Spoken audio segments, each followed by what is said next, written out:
sense, because of all the NDAs and stuff. But basically what I do is genetic cloning in a sense, and then I also do cell culturing, I do SPR and PCRs. And then also what I do is a lot of culture, well, mostly cell culturing, but it's different types of culturing. And basically different components that you learn from acids and bases could affect whether or not a cell grows or it completely trashes itself out. What else? It's very exciting. So I started 2019 as an accessioner in another lab, and basically it was a bunch of data entry. I did insurance, entering in people's medications, and then developed about 3 years of experience there, and then I was able to move into the actual lab. So every day now I do pipetting, I do mixtures and make solutions, I make different types of buffers. But yeah, I wanted to make sure I had enough time to answer questions if anyone has any. Yeah, fantastic. Anything like that? Any questions for Audrey? Yes. Are you doing like, is this something related to the medical field, or is it Yes, more like, okay. it is. We do basically protein therapy with the coli cells. Wow. That's really cool. Yeah. What made you get into it? I don't know. I that's one of my life questions right now, in the sense that, is this something that I want to do, or is it something that I just kind of fell into? Because how I got the accessioning job was I was working at McDonald's, hated it, completely wanted out of it. And I was just scrolling through Indeed one day and I saw the job and I was like, oh, I could do that. I can learn that. And then here I am now. Nice. Nice. But yeah. All right, nice job. Well done. Yeah. It's cool to see what you can do with all this chemistry stuff. So, Audrey, thank you for being here. Yeah, no problem. All right, Claire. Yeah.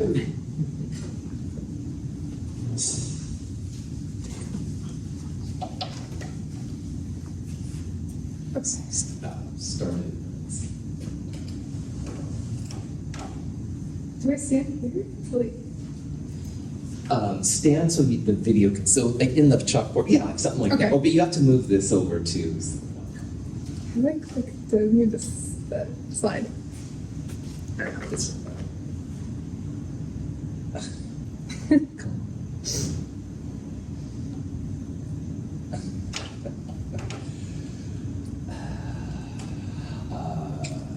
Okay. Does anybody know on Windows how to make it one screen instead of two screens? I honestly, on the Mac I know, but I don't know on Windows. Probably open up settings. Yeah, okay. But it's two screws. Yeah, because right now, okay, you just, oh, there we go. Just do that and then maximize it. Yeah. Sorry, Claire. No, it's fine. Yeah, I know it's hard to. The little button on the lower right is what I did. It's, down, a little bit to the right, a little bit to the right. There you go, yeah. My man. Okay. Good, all right. So how do I click to the next slide? You'll have to use this Okay. one, so just come over there. Okay. But yeah, sorry about the technical things, Okay. of course, so. So kidney failure and dialysis. Or you can tell me to do it. You want me to do it for you? Sure. Yeah, okay. Okay, so brief anatomy of the kidneys. The kidneys have over 1 million nephrons. In each nephron, there's a glomerulus and a tubule, and this is what filters out the blood of all the toxins, and then all of the vital nutrients get reabsorbed into the body. There's two different types of kidney failure. There's acute kidney failure and chronic kidney failure. For acute kidney failure, this is rapid deterioration of kidney function, typically due to severe illness or injury. And chronic kidney failure is gradual and it's really slow. And there's 5 different stages of it. And these correspond to different GFR rates. And when your GFR is 15 or less, this is when people are already on dialysis and they're needing transplants. Your GFR is how fast your glomerulus is filtering out the blood. A lot of doctors will say, like, once your GFR is declining, that you can't do anything about it and you end up on dialysis. This isn't true. You can totally fix your GFR rate. Next slide. Yeah, I'm on. So there's two different types of dialysis. There's peritoneal dialysis and then there's hemodialysis. For peritoneal dialysis, a surgeon will place a catheter into the peritoneal cavity of the abdomen, and this catheter sticks out of the patient at all times. Dialysis solution flows into the cavity and sits there for a few hours, and this is what takes out the toxins and the excess fluid. And the patient will attach a drain line and allow the fluid to drain. This is called an exchange, and it happens about 3 to 5 times a day. And you can also hook it up to a machine and do it at night. Yeah. And then the next type is hemodialysis. And so this uses an AV fistula graft or a different type of catheter that goes into a large vein. So in AV fistula, a surgeon goes in and kind of fuses together an artery and a vein, and this creates like a large lump on the forearm. It can also be in the thigh. There's different places in the body. Fistulas are the first thing that a surgeon will recommend to do because they last longer and they have fewer complications. And so a technician will take 2 needles, an arterial needle and a venous needle, and put them both into the fistula. And this is what will take blood out of the patient, cycle it through a machine, and then put it back into the patient. So this is a dialyzer, and this is what actually filters out the blood. It's full of like 1 million different little fibers that filter the blood. And dialysis solution goes in and out of the dialyzer, and this is what takes out the toxins and replenishes minerals. Blood will flow through the top of it, get filtered out, come out the bottom, and then go back into the patient. Okay. So a patient will come in, sit down in a chair that looks similar to that. This is the Trendelenburg chair. It'll lay all the way flat, so in case of cardiac arrest, a board can be slipped under the patient and CPR can be started. This is a machine. It's a really complicated setup, but essentially there's your arterial tubes and your venous tubes. They both connect to needles that connect to the patient, and they go through the dialyzer. The arterial needle will come out of the patient. This is what takes blood out. It'll go through a pump that goes about 450 milliliters per minute. It'll go through, a heparin gets injected into it so the blood stays thin. It'll go through an air trap to make sure there's no air embolisms. And then it'll go through the dialyzer and go back into the patient through the venous line. This takes about 3 to 5 hours, but patients are typically in a chair for about 4 hours. There are a lot of complications that can arise during dialysis treatment. Patients frequently get like severe cramps in the legs because of the rapid fluid loss. They can also get hyper and hypotension, hypokalemia. But I think the most severe complication is rapid bleeding. So your access site has to be visible at all times, because when it's not, an arterial line can become unclipped and your blood will just kind of pour out of you, and it's really, really silent. A patient will know that they're bleeding, and by the time anyone would notice a large pool of blood on the floor, a patient has lost like 6 pints of blood or more, because it's going at about 450 milliliters per minute. So you're losing about a pint of blood per minute if a line were to become unclipped. So in 10 minutes, you would have lost all your blood volume. But on a happy note, patients come into the clinic, and hemodialysis is really, really hard on patients mentally and physically. It takes a lot out of the body. Patients have to sit in the chair for 4 hours. You can't get up, you can't move. They're really, really cold. It's painful. And patients are on dialysis for years. And a lot of times they actually can't get transplants because they're not eligible for a transplant list. And so a lot of patients give up because it's just so hard on them. It's also really, really expensive. And after a few years, your insurance will stop paying for it and you're being put on Medicare. And the government has to take care of you at that point. But yeah, that's all the time I have. I used to be a technician, so if you have any questions. Thank you. Nice job. Any questions for Claire? You explained it pretty well. Good It job. was very, very vague, but But yeah, pretty good overview. How long were you a tech for? I think maybe you're in training or for a year or something. I was a tech for less than a year. I, right out of high school, I was like, I don't know what to do with my life, so I became a tech because my dad was on dialysis. And then I realized I actually wanted to be a doctor, so I quit and went back to school. Fair enough. Claire, that's cool. Nice job. Well done. Yeah, perfect. All right. Philip, Ariella, Brianna, Yeah. let's check this out.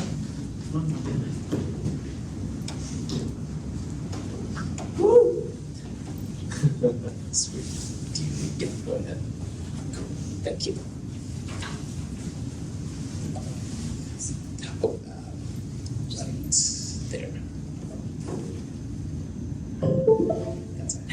It's all good.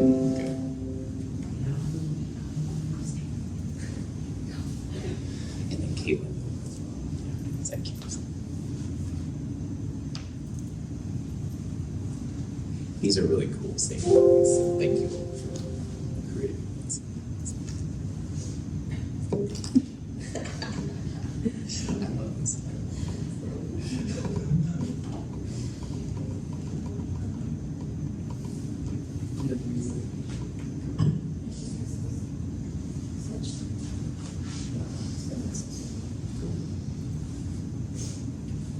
Excellent. Yeah. What? All right. Yeah, now stand over by the chalkboard so you're in the video, so. Or I can go for there it. you go. There you Yeah. go. Thank you, I know it's. You're good. So our presentation is on mummification, the process that happens after death, and how different cultures try to prevent these stages of death. So I say 5 stages of death, but that's not actually the correct term. But it's funnier to say it that way. But the actual term is corpse decomposition, and it's what happens immediately after somebody dies. And it happens in 5 stages. The first stage is the fresh stage, and in this stage, algor mortis occurs, where the body temperature goes down inside the body and attempt to reach an equilibrium. So it like reduces, and then rigor mortis, where the muscles contract for 6 to 24 hours, and then livor mortis, where the skin becomes a purplish or red color, and this is where the blood begins to pool down near the place closest to the floor because of gravity. And the second stage is the bloat stage, and this is where microorganisms digest the tissue within the body, and that's how it excretes gases, and that's why it's called bloat, because the body starts bloating, and it also smells really bad. And yeah, and the third stage is active decay, and this is when the tissues start to liquefy with a thing called putrefaction, and the skin starts to blacken, and this is where insect activity is most prevalent, where like maggots come, flies, boat flies, and then the fourth stage is advanced decay, and this is where the remains are fully discolored and putrefaction is almost finished, where the tissue liquefaction is like pretty much done. And then the final stage, dry skeletal remains, it's basically just exactly what it sounds like, just dry skeleton. So, yeah. So what is mummification? Well, those 5 stages of death were what a lot of cultures, ancient cultures, tried to prevent when it came to like religious and cultural factors. So mummification is an embalming and/or drying process of a corpse, and it aims to prevent the final stages of body's natural bodily decomposition after death. So the final stage, I think right before, I'll say active decay, is where the body is most likely to produce a certain body wax that can inhibit decomposition. And the word mummy derives from a Persian and Arabic word mum. And yeah, it's usually practiced with religious and/or intent to honor the dead as they enter the afterlife. Thanks, Jack. How are mummies treated in modern times? Well, there's 2 primary ways. It's either research or preserving, which is almost the same because you gotta preserve to research it. So the one institute that you probably all know that preserves mummies are museums. Yeah. How would they do that is they first would have to check it with a CT scan or an X-ray to check how damaged it is. And if it's a little bit damaged or not severely damaged, they would like patch it up, do some humidification treatments, and put a small net, a small net around it so it could keep the linen bandages on it. If it's further damage, if there's more damage, they would either freeze it or put it in an anarctic environment, which is an environment with no oxygen, usually with nitrogen or whatnot, in a box or whatnot, so it would stop the decay. Research part is that you can learn a lot from the old dead people, I guess. They've learned a lot about the culture, the average body types, the civilizations, and like what kind of people did these and whatnot. They also found out more accurately the kings, like the Egyptian kings' dates and when they died, when they ruled, whatnot. And there's different types of mummies. The classic mummy that you all probably know is the Egyptian mummy, and the way they do that is they remove all the guts and leave the heart and soak them in wine for about 40 days, I think, and then wrap them in linen bandage. Another one is a natural, which is a natural mummification, which is mummies are found in the sand deserts, because when you put dead bodies in sand, there's no fungus in sand, so it's harder to decompose, so it just naturally mummifies over time. Another kind of mummification process, which is natural, would be the bog mummification, which gives a brown, you may have seen it, it's a coffee-colored mummification. A bog is, if you don't know, is like a swamp, pretty much. Just really watery and whatnot. And the reason why they become they're mummified is because there's a specific plant there that produces some sort of fungus, which is not fungus, but like it's antibacterial, so it prevents any fungal growth and bacteria eating whatnot. So that's why they stay. There's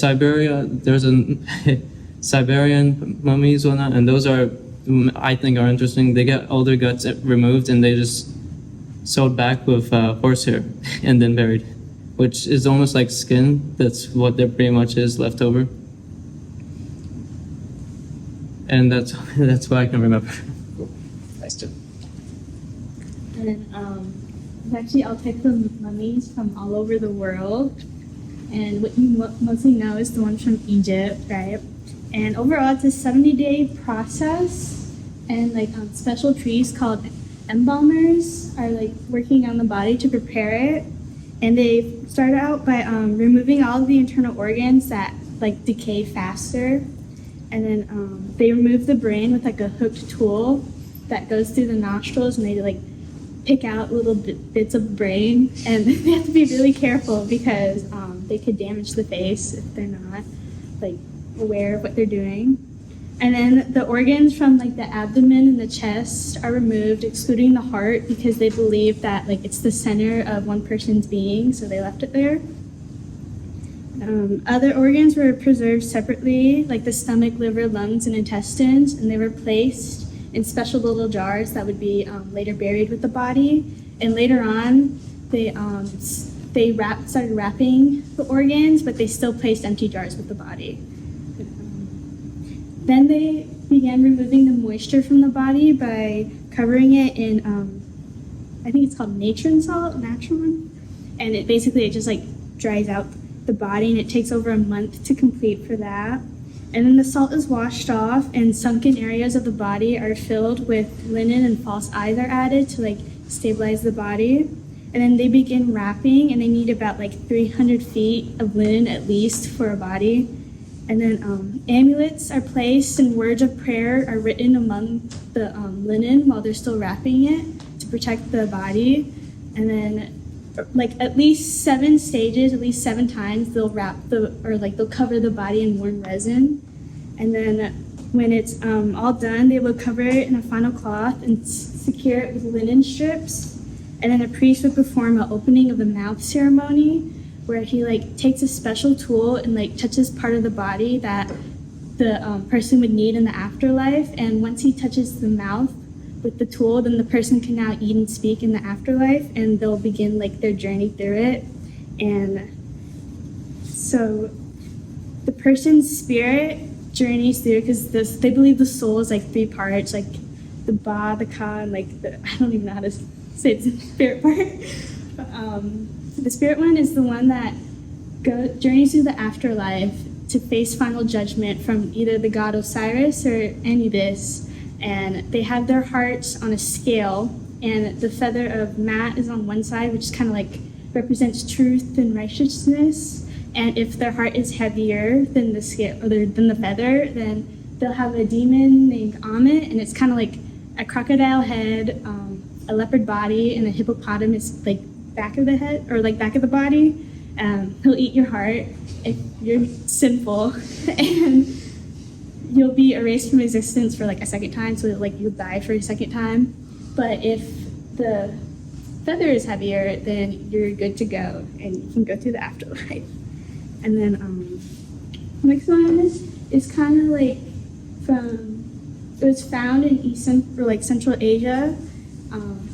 Back in the Bronze Age, there was a lot of traffic from basically a lot of Eurasia people kind of came together, and so there's a lot of cultures mixed, and so they found this body here, and even despite the harsh weather, which ranged anywhere from -40 degrees to 104, people still settled down, and there was tens of thousands of people settled here, and they left hundreds of cemeteries and hundreds of bodies, and a lot of them were mummified, and it was due to the extremely aridity and the salty soil, and it desiccated all of the corpses, which basically it just dried out the corpses, and then so they were probably cattle based because a lot of the bodies were buried in colorful pelts, and some of the adults had designs painted on their face like sheep's horns or just basically spirals, and there's been some babies found with cow horn cups or a sheep's udder that could work as a nursery thing, and a lot of the bodies were found carved out carved out wood that looked like boats, and their graves were marked with oars. That's that one. And then I don't really know how to pronounce that. I think it's Otzi, the Iceman. But he was found in the Tyrrhenian Alps, I think, on the border between Italy and Austria. And they found, based on his tools, that he was from the Copper Age, and he had a lot of belongings of his scattered around his body, like a bow and arrow, a copper-bladed axe. There's flint tools. There was clothes. There's just a bunch of other stuff. And at first, it was theorized that he was attacked and fatally wounded, and he fell in the mountaintop and was dried out from the mountain air. But it was only in 2010 that this new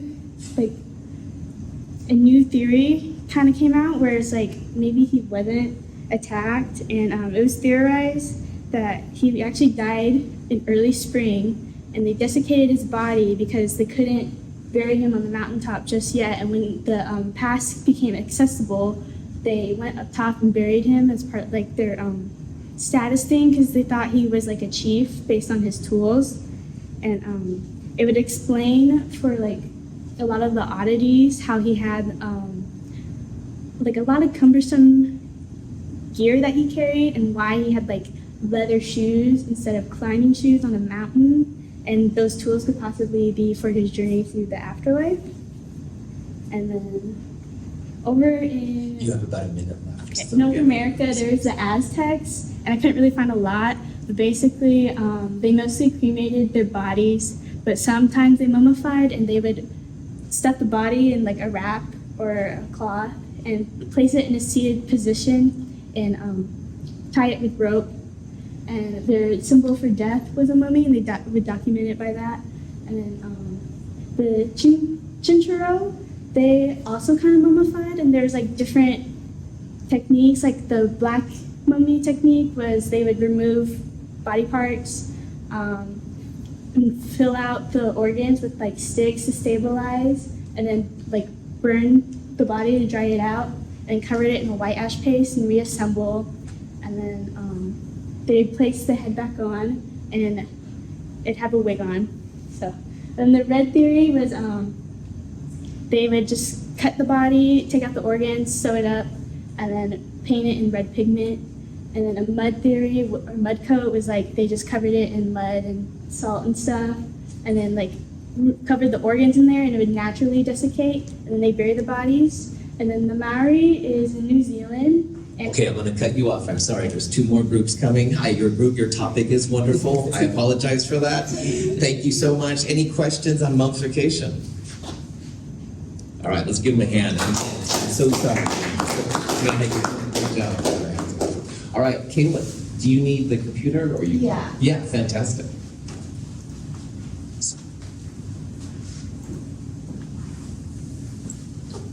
All right, good. Go ahead and stuff. So, Caitlin, you would. Edith, you're next.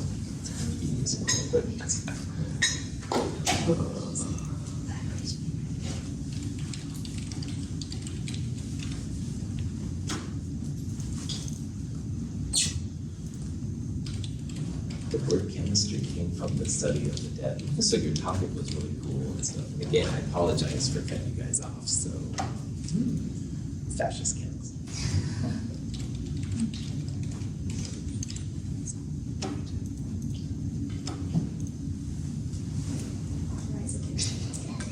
It does this every time, You gotta learn technology. but I've learned it here this time. It's the last time I didn't. We get smarter as we get older. That's right. And when you're ready, I'll shift it over. Sure.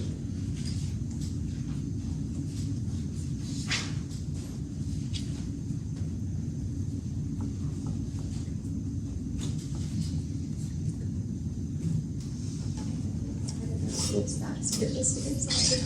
If it isn't what I can do it on the board, it's not a big deal. If you want to go to the back of the room, sometimes people are better served. Okay, I'll do this. Oh, good, good, okay.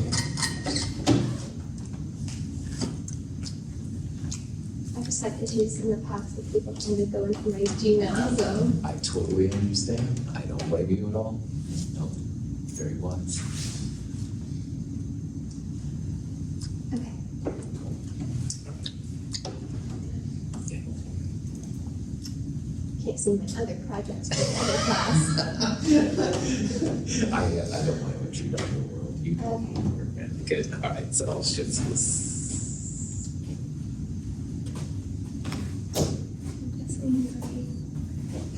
Okay, hold on. We'll do Window it. key, right arrow. Which one? Window key and then right arrow. So hold the window key down and then press the right arrow or the. Or right arrow. You're trying to get on. Yeah, that's cool. No, okay. So okay, so the window key. Turn the window. There you go. My man. And then slideshow. That's Slideshow. aha. Yeah. I can't see it. Where is Oh, it? it's Oh. up there. Yeah, there you go. Thank you. Okay. All right. All right. So I am a certified skin revision therapist with DMK enzyme therapy. I'm a licensed esthetician and I am a solo business owner. And this is what I do every day. So I offer DMK enzyme therapy. This is what it looks like when we first apply it. This is after the 45 minutes it has set on. We call it enzyme therapy. Yes, because it's made of enzymes, but it's not the type of enzymes that other brands do. We're not putting papaya enzymes or pineapple enzymes to munch off the dead skin cells sitting on top. These are actual transmessenger enzymes that stimulate your skin's own enzymatic functions. Could you pass the Sure, of course. So what is inside this enzyme mask that makes it so cool? So these are all enzymes that are naturally occurring in our body. This is proline, which is in charge of protein synthesis in our skin and in our body. It assists in wound healing, and it also can help with antioxidant reactions, which is a very small part of its function. We have glycine, which is pictured up there. It is the main amino acid in collagen, and it can also strengthen our cellular matrix. That's inside of the cell and the outside. Lysine helps absorb our calcium for bones, tissues, and our skin. And this allows the body to form collagen in all forms. Then we have superoxide dismutase. This sits on the top of our skin naturally, and it is a free radical scavenger. And then we have lipase, which is also naturally occurring on top of our skin. It can be found in the sheath of the hair follicle.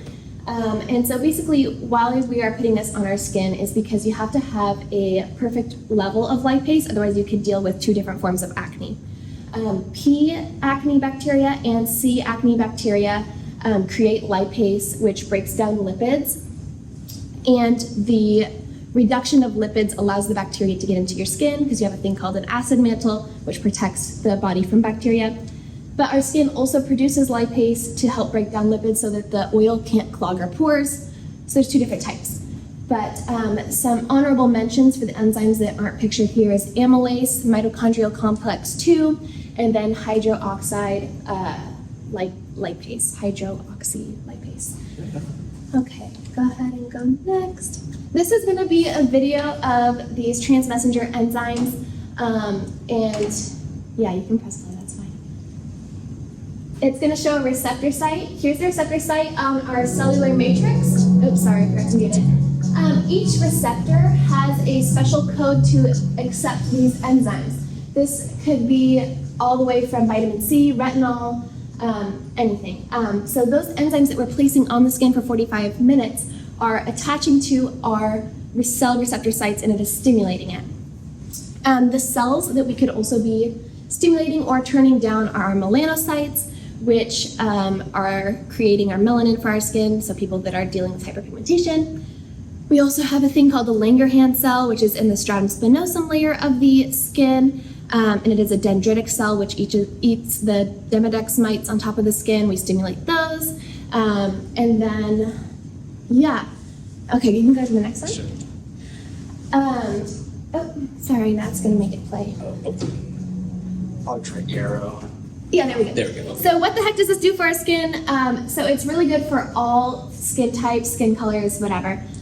But yeah, it stimulates our body's own enzymatic processes and our mitochondria, allowing the cell to live longer and perform better. We are cleaning out our cell's fish tank so that our fish can live longer and be happy. Pictured here is what's called the plasmatic effect. Not only are we stimulating our cells, we're also stimulating our circulatory system and our lymphatic. So here we have lymph nodes that can hold Staphylococcus and Streptococcus bacteria, which can sometimes come out through the skin as acne. And so when we do the manual lymphatic drainage with this mask, it helps that stagnation. This is our capillaries being dilated, providing true oxygen therapy to our skin, because our skin is often neglected when it comes to oxygen, because it's far more important for our heart and lungs to have that oxygen. So for 45 minutes, our skin is having a luxury time. And this is called reverse osmosis. It's just basically bringing everything back into homeostasis, like how it was when we first came out of the womb. So yeah, I think that's it, but you can press one more time. Sure, of course. And then this is the reverse osmosis. You can press play, sorry. Sure, no, It's not a normal pulse. You are pulsing a lot more than you normally would, and it's a lot cooler in person. So yeah, press one more time, and then this is me in the enzyme mask. The next slide. All right. This is me in the enzyme mask. I go all the way up to my eyelids, all the way underneath my eyelids, and it's kind of a joke with other DMK estheticians that I look like Sylvester Stallone. I thought I'd put that in there. But yeah, that's DMK enzyme therapy. Let me know. I offer it here in Gresham. It's amazing. We are in a bunch of plastic surgery offices, a bunch of burn clinics. Yeah. Nice job, Caitlin. Well, thanks. Yeah. About because you said it can help like with wound healing and all that. My dad has type 2 diabetes, and he has like cuts on his legs and stuff that don't heal very well because of his diabetes. Like, would this help? Yeah, 100%. Help that process to where they would heal and recover. Yeah, it would. We have, like I said, it stimulates our Langerhans cells, which is what is forming that scar and helps send all of those white blood cells to help with the healing. We also have many products that are used for post-traumatic things like that, scar healing, wound healing. We also put it on the body. I just didn't picture it because I just figured the face was more interesting. yeah, I've done it on mama's post C-section, and it's just straight like from the C-section. And we put the mask on there, and I send them home with the after kit, and there's no scarring. So yeah, it's pretty cool. Yeah. Thank you. Cool, Kate. Well thanks. done. Very, very cool. All right, Hayden. Yeah, go ahead. You can give us out and stuff. Oh, it's. We'll take. You come down. Oh, yeah. Down. Edge. Oh, yeah, I have one more question.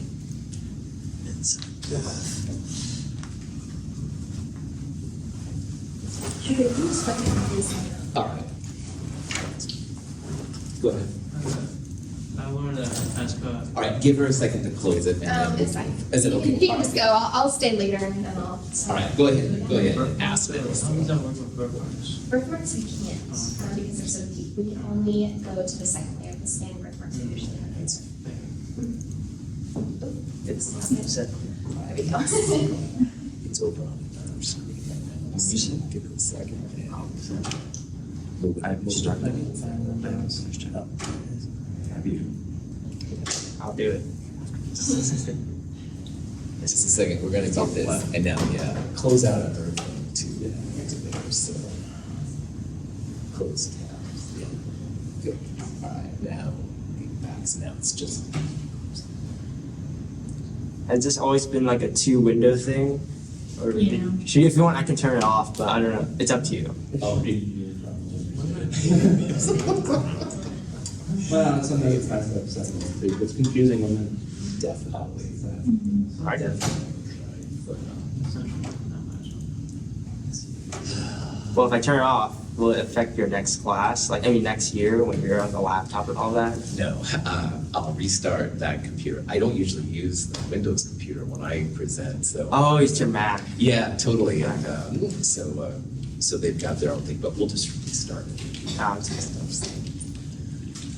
Okay, cool.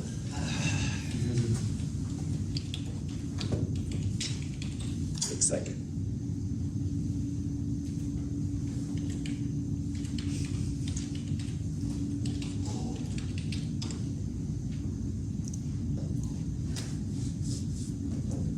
Yeah, fun plans, doc. Always. All right.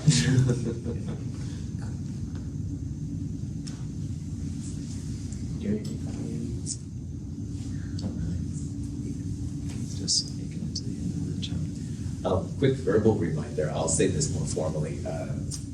Monday morning early, you'll get a link to the lab final and print out the lab final, and you'll turn it in then on Wednesday at the time of your lecture final.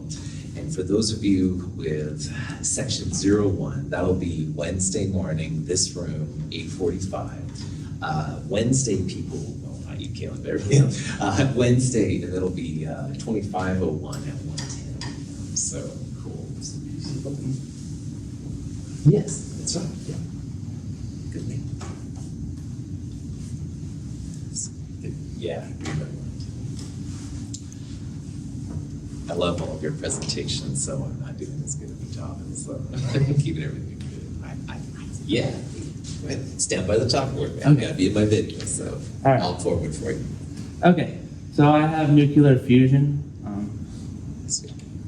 Nuclear fusion, in simple terms, is when two lighter nuclei fuse. Give it a second. There we go. Into a heavier one. So you kind of have something like hydrogens up there, and you take two of those, kind of slam them together into one helium. When this happens, the heavier nucleus is less. The weight or the mass of the heavier nucleus is less than the sum of the original two nuclei. So the extra mass gets turned into energy.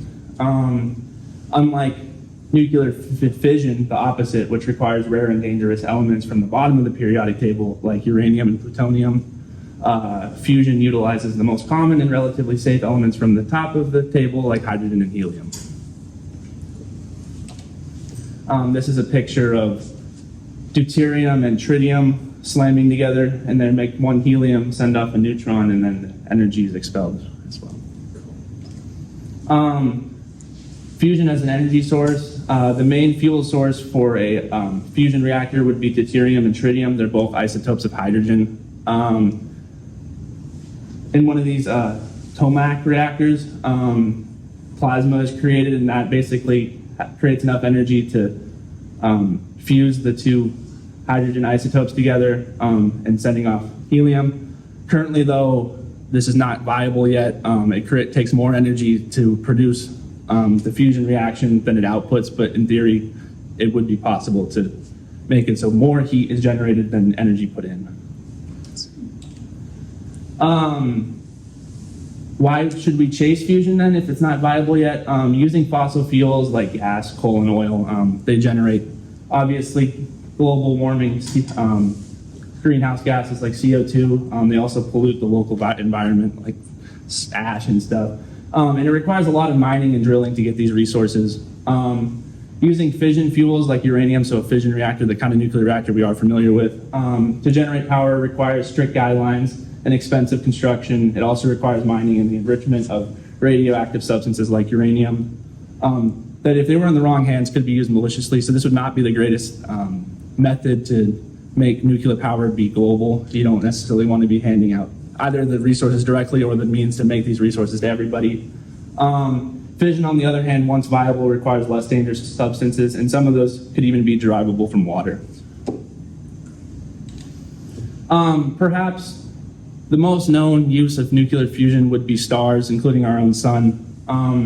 Stars like our sun play a huge role in the universe. They provide light and heat, but also promote planet formation and, at least on Earth, life. At the heart of every star is a fusion reactor, basically, and we call that the core. From formation to the death of the star, each one fuses fuel from hydrogen all the way down to iron. Once it gets to iron, that's when the star collapses in on itself. As you can see, there's a picture of the sun, and this is some life cycles of a star. They all start with what's called a nebula. It's a giant cloud of gas. If enough mass in the nebula is accreted in one area, that could collapse down into what we call a protostar, which is the kind of a baby star, and then that would feed off the nebula for a while until it gets to what we call the main sequence. So that would be like one of these two. Most of the star's life is within the main sequence, including our sun, which is it currently in.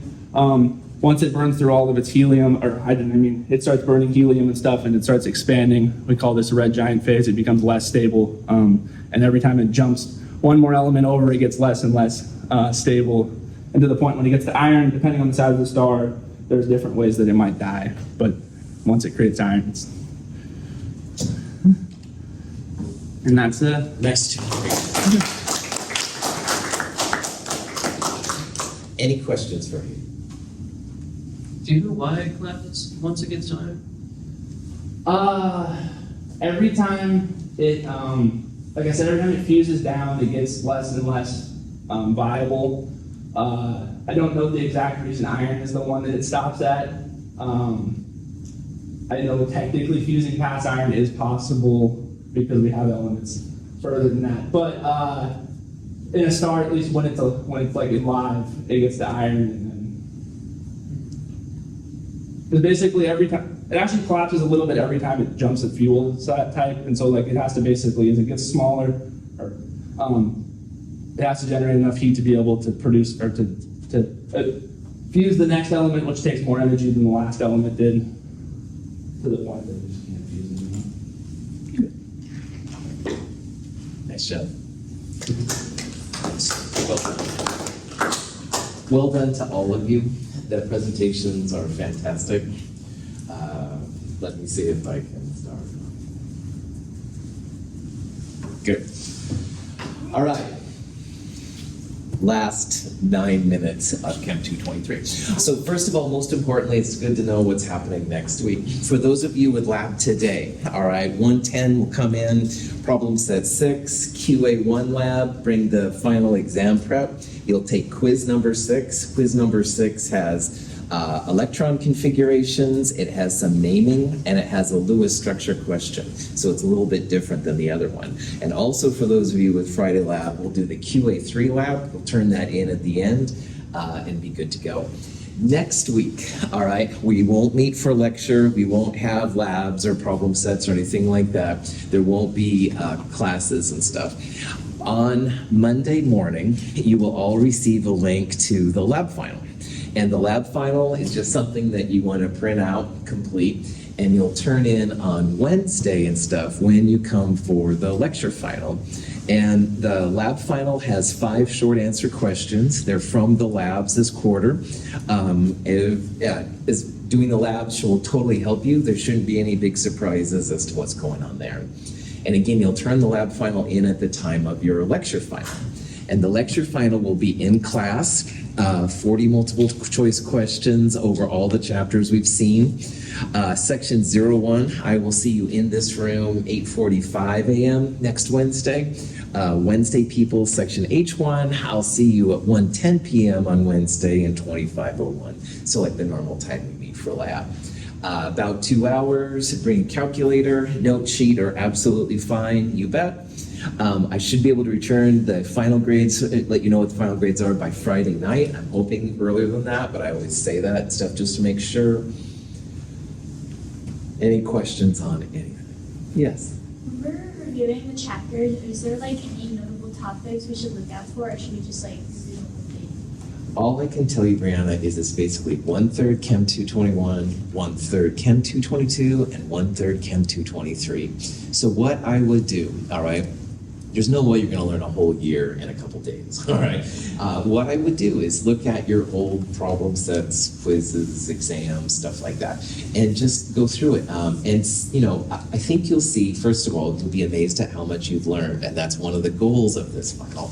And number 2, like a lot of the things you'll be like, oh yeah, I remember that. But maybe you get to oxidation numbers and you're like, oh, I don't remember that as well. That would be something to like focus in on.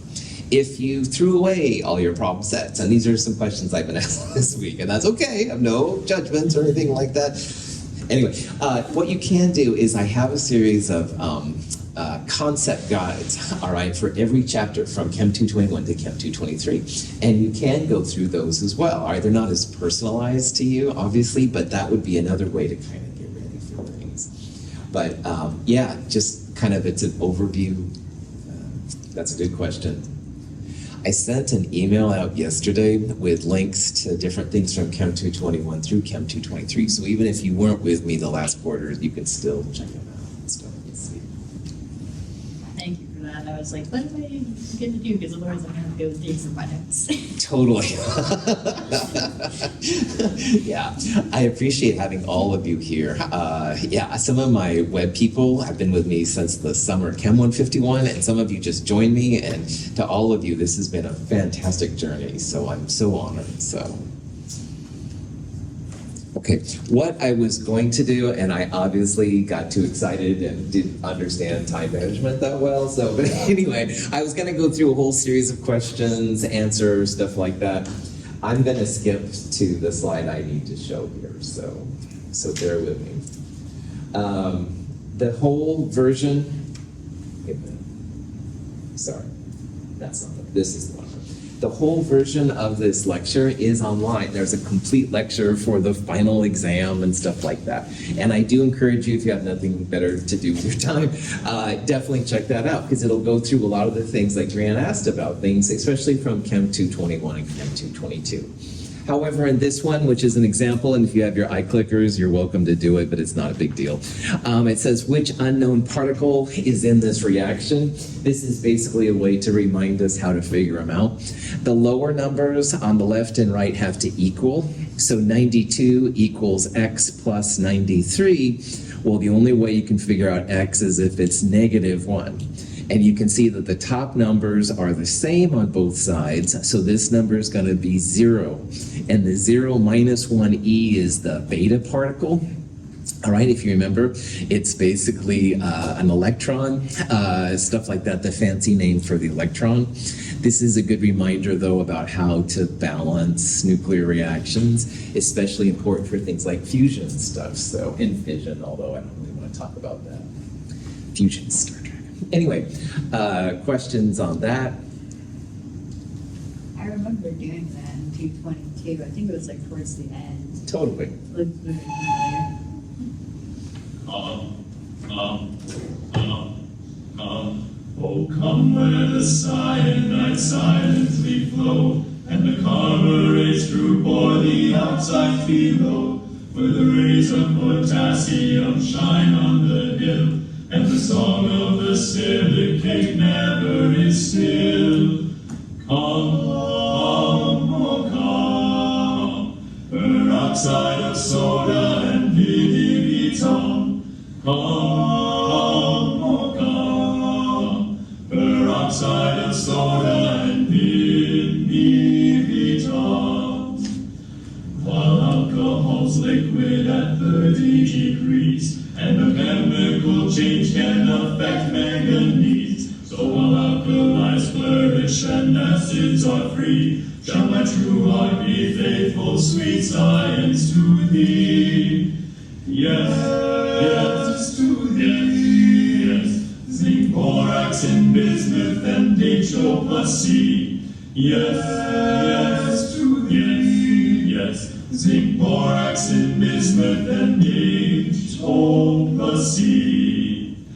More sulfides and chlorides and nitrates so dear, never names to my soul can so closely go here. So alkalis flourish and acids are free, shall my true heart be faithful, sweet science, to thee? Yes, yes, to thee. This is what I do when no one's around. Borax and bismuth and HO plus C. Yes, to thee. Yes, zinc, borax, and bismuth, and HO plus C.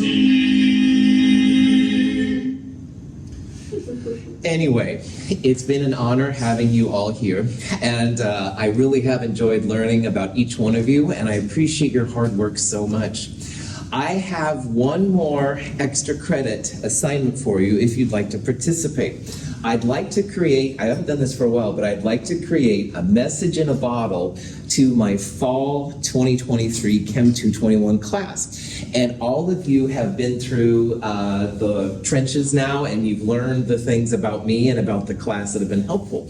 And I'd like you to write like a 4-sentence, small paragraph worth of writing that just would tell them things that maybe things that worked for you, things that you wish you would have known at the beginning that you learned about later. If you would email me a short paragraph of a message in a bottle to the Chem 221 class by Monday morning, 8 a.m., 5 points of extra credit, and I will put them in. So yeah, it's totally optional. You don't have to, but it should be really cool. Please tell me what section of chemistry you were in. A web-based person's chemistry, of course, experience would be a lot different than people in section 01. But that would be the final thing that would be really cool. It'd be nice to share something with them for the future. So I'll send an email about this later too and stuff, but just let me know. Any questions? All right, best of luck with your studying. Thank you for your hard work. I will see you next week. Have a great day.